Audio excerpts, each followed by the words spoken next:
అందరికీ నమస్కారం. Welcome to Surya's view YouTube channel. ఈరోజు ఒక సున్నితమైన టాపిక్‌తో మీ ముందుకు రావడం జరిగింది. హిందూ మతం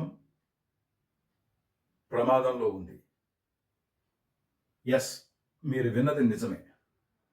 హిందూ మతం ప్రమాదంలో ఉంది. ప్రమాదపు అంచుల్లో ఉంది అనడంలో ఎటువంటి సందేహం లేదు. ఎందుకు అంటే చెప్పే ముందు ముస్లిం సోదరులకి, అలాగే క్రైస్తవ సోదరులకి, అలాగే ఇతర మతస్థులకి తప్పుగా తీసుకోకండి. ఇది హిందూ మతం గురించి మాత్రమే మాట్లాడే టాపిక్. వేరే మతాలని నేను అపహాస్యం చేయట్లేదు. దయచేసి అర్థం చేసుకోండి. హిందూ మతంలో ఐక్యమత్యత ఎందుకు లేదు? ఎగ్జాంపుల్ మీకు చెప్తా. తిరుపతి లడ్డు అనేది ఒక విషయం వచ్చినప్పుడు ఐకమత్యంగా మనం ఈ లడ్డు ప్రాబ్లంని ఎవరో గవర్నమెంట్ ఒక టెస్ట్ ల్యాబ్కి పంపించి అంతవరకు మనం ఎందుకు వెయిట్ చేసాం? తిరుపతిలో ఉండేవాళ్ళు, ఆ లడ్డు ప్రిపేర్ చేసేవాళ్ళు, ఆ నెయ్యి తీసుకునేవాళ్ళు, ఆ నెయ్యి ఎంట్రీ వేసేవాళ్ళు, స్టోర్ కీపర్, అలాగే ప్రిపేర్ చేసేవాళ్ళు, అది బట్వాడా చేసి అంతవరకు తీసుకెళ్లేవాళ్ళు, వీళ్ళందరికీ తెలీదా? అది అందరికీ తెలుసు. వాళ్ళు హిందువులు కాదా? దయచేసి అర్థం చేసుకోండి. ఎవరో వచ్చి ఏదో ఐడెంటిఫై చేసి మనకి నిజాన్ని నీకు తెలుస్తారు అంటే అది తప్పు. ఒక హిందువుగా మన ధర్మం ఏంటంటే తప్పు జరిగితే 100% బయట చెప్పాలి. అదే హిందూ ధర్మం. అలాగే మిగతా మతస్థుల నుంచి నేర్చుకోండి.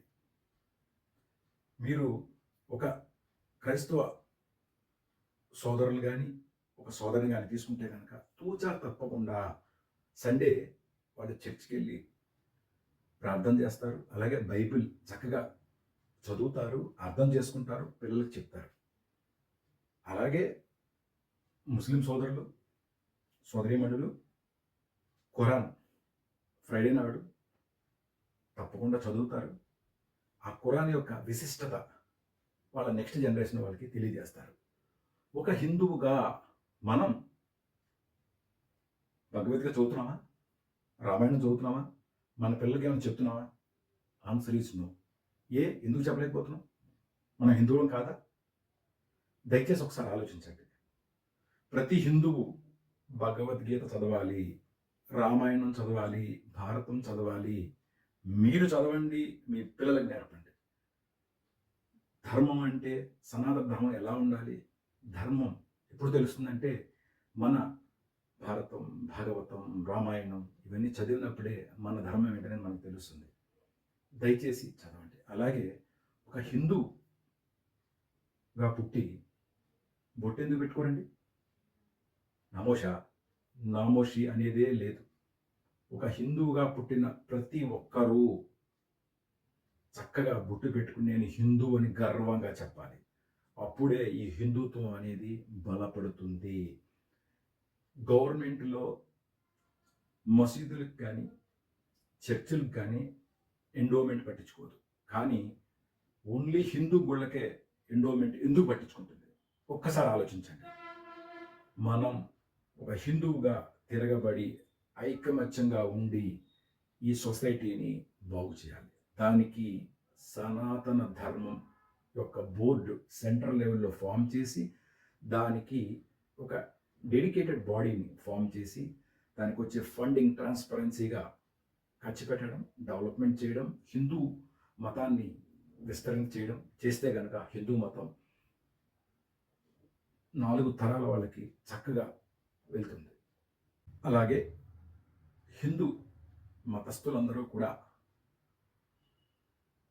మన ముస్లిం సోదరులు, అలాగే క్రైస్తవ సోదరులు ఎలాగైతే వీక్లో వాళ్ళ టెంపుల్స్కి వెళ్తారో, అలాగే దయచేసి మీరు ఎవ్రీ వీక్ ఒకరోజు టెంపుల్కి వెళ్ళండి.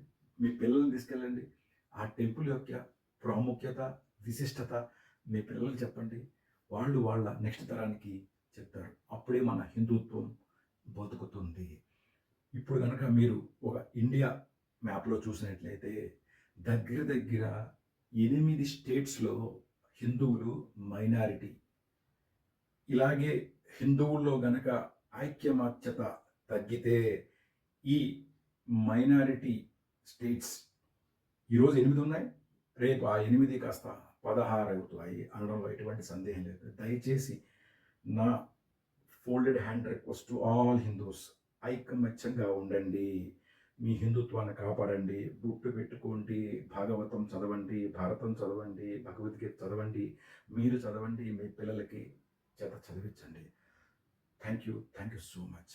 మీకు గనక ఈ వీడియో నచ్చినట్లయితే జై శ్రీరామ్ అని కామెంట్ చేయండి, మిగతా వాళ్ళకి షేర్ చేయండి. Thank you so much. జై శ్రీరామ్. మీ శ్రేయోభిలాషి.